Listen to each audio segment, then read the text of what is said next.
Everyone, welcome back to my YouTube channel Hindi Pariksha SK. तो आज की इस वीडियो में हम लोग बात करेंगे रुक्मिणी कांत राय, जो कि कोच राजवंशी के एक महत्वपूर्ण व्यक्ति हैं, जिन्होंने कोच राजवंश के मतलब विकास कार्य में बहुत ही महत्वपूर्ण भूमिका निभाई है। तो देख लेते हैं, जो कि हम लोगों का ये सीरीज चल रहा है, जिसमें हम लोगों ने ऑलरेडी 5 वीडियो अपलोड कर दिया है, जो कि प्लेलिस्ट में आप लोगों को वैचित्रमय असम कक्षा 9वीं बोलकर एक प्लेलिस्ट मिलेगा, उसी में सारा वीडियो आप लोगों को मिलेगा। ठीक है, तो देखते हैं कोच राजवंशी समुदाय के पश्चिम असम के प्रसिद्ध बुद्धिजीवी, शिक्षाविद, राजनीतिविद, समाजसेवी जो थी और हास्य रसिक व्यक्ति के तौर पर रुक्मिणी कांत राय का नाम प्रसिद्ध है। साधारण निम्न मध्यवर्गीय परिवार में जन्म ग्रहण कर विश्वविद्यालय से शिक्षा प्राप्त कर वे जीवन में सफलता हासिल करने में सफल हुए थे और शैक्षिक, सामाजिक, सांस्कृतिक, राजनीतिक, धार्मिक जीवन के विभिन्न पहलुओं में उन्होंने आदर्श की स्थापना की थी। ठीक है, आगे है कि छात्र जीवन की तरह गांव के एक स्कूल में जीवन का आरंभ कर अपनी मेधा के बल पर गुवाहाटी विश्वविद्यालय में स्नातकोत्तर मतलब इस डिग्री से ऊपर, ठीक है, पीजीटी या फिर पीजी डिप्लोमा, पीजी जो बोलते हैं हम लोग, उनमें कक्षा के अर्थनीति विभाग में प्रथम श्रेणी में द्वितीय स्थान प्राप्त कर असम के एक मेधावी युवा के रूप में इन्होंने पहचान बनाई थी। अपने समुदाय एवं पश्चिम असम के मेधावी बुद्धिमान व्यक्ति के तौर पर रुक्मिणी राय कांत विख्यात थे। रुक्मिणी राय कांत जो थे वो विख्यात थे। उनको समाज एवं सांस्कृतिक जीवन में अपनी मातृभाषा राजवंशी भाषा का प्रयोग करना अच्छा लगता था। मातृभाषा में भाषण देकर वे सबका मन जीत लेते थे। ठीक है, इन्हें अपनी भाषा में भाषण देना, अपनी भाषा का ज़्यादा से ज़्यादा प्रयोग करना इन्हें अच्छा लगता था। उन्होंने समाज के विकास के लिए कई स्कूलों, कॉलेजों और मठ मंदिरों की स्थापना में विशेष भूमिका निभाई थी। राजनीतिक जीवन के क्षेत्र में जिला स्तर से लेकर राज्य स्तर तक पहुंचे थे और केंद्रीय स्तर के नेताओं का ध्यान आकर्षित करने में सक्षम हुए थे। एक मामूली क्लर्क की नौकरी से वे कॉलेज के अध्यापक, प्राचार्य तथा विधायक तक तब्दील हुए थे।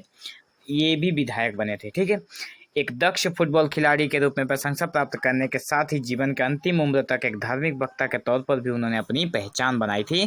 कृष्णानंद ब्रह्मचारी के साथ काफ़ी समय गुजारने के बाद उन्होंने धर्म विषयक गंभीर लेख लिखे थे। मतलब ये खिलाड़ी भी थे, धार्मिक भी थे, राजनीतिक भी थे, ठीक है, अध्यापक भी थे। ठीक है, तो हर क्षेत्र में इन्होंने अपनी महत्वपूर्ण भूमिका निभाई है। आगे है पानीराम दास, जो कि ये भी एक विशिष्ट वर्ग हैं। आजीवन शुद्ध, मतलब इनके बारे में जब देखें तो हमें पता चलता है कि आजीवन शुद्ध खादी, धोती, कुर्ता धारण करने वाले, ये सारा जीवन अपना क्या पहनते थे?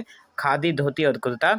समय की रेत पर अपने कदम के निशान बनाने वाले, देश प्रेम का आदर्श सामने रखकर समझौता के बगैर निरंतर संग्राम चलाने वाले समाज सेवी स्वाधीनता संग्रामी पानीराम दास का जन्म 7 अप्रैल 1917 को मंगलदई राजस्व चक्र के अंतर्गत जलजली गांव के एक साधारण किसान परिवार में हुआ था। देखो यहाँ पे साधारण परिवार की बात की गई है। ठीक है, सन 1934 में पाथरी घाट स्कूल से अच्छे अंकों के साथ 7वीं श्रेणी की परीक्षा उत्तीर्ण कर उन्होंने मंगलदई हाई स्कूल में दाखिला लिया। परवर्ती समय में सन 1937 में कोलकाता से प्रथम श्रेणी में मैट्रिक की परीक्षा उत्तीर्ण करने के बाद महात्मा गांधी के नेतृत्व में देश भर में चल रहे स्वाधीनता संग्राम में शामिल हो गए। महात्मा गांधी के संपर्क में आकर ये स्वाधीनता संग्राम में शामिल हो गए थे। सन 1938 में कांग्रेस में शामिल हुए और 1941 में महात्मा गांधी के सत्याग्रह में शामिल होकर जेल की सजा भोगी। अपने देश के विकास के लिए उन्होंने काम किया था। देखो, अपने देश के विकास के लिए और महात्मा गांधी से सत्याग्रह में शामिल होने के लिए इनको जेल भी जाना पड़ा था। 2005 में भारत के राष्ट्रपति डॉक्टर APJ अब्दुल कलाम ने इस स्वाधीनता संग्रामी को राष्ट्रीय सम्मान से विभूषित किया था।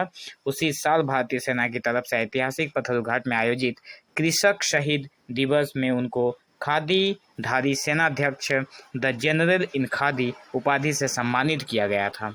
ठीक है, आगे है 30 नवंबर 2010 को इस स्पष्टवादी स्वाधीनता संग्रामी की मृत्यु हो गई।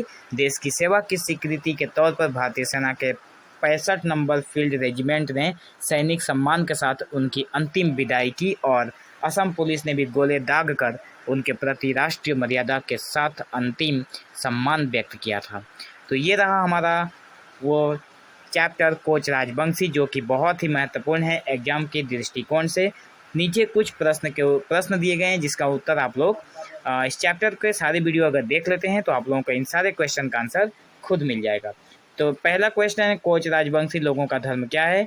दूसरा है कोच राजवंशी लोगों की भाषा और संस्कृति के बारे में हम लोगों ने पढ़ा है। तीसरा है कोच राजवंशी के जो लोग थे उनमें भोजन और वेशभूषा के बारे में भी हमने पढ़ा है।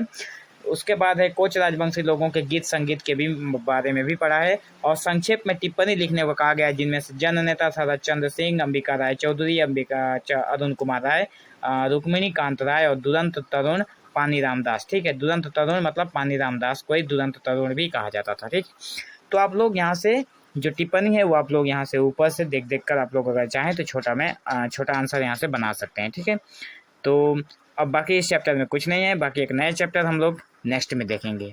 ठीक है, so thank you for watching this video, have an awesome day.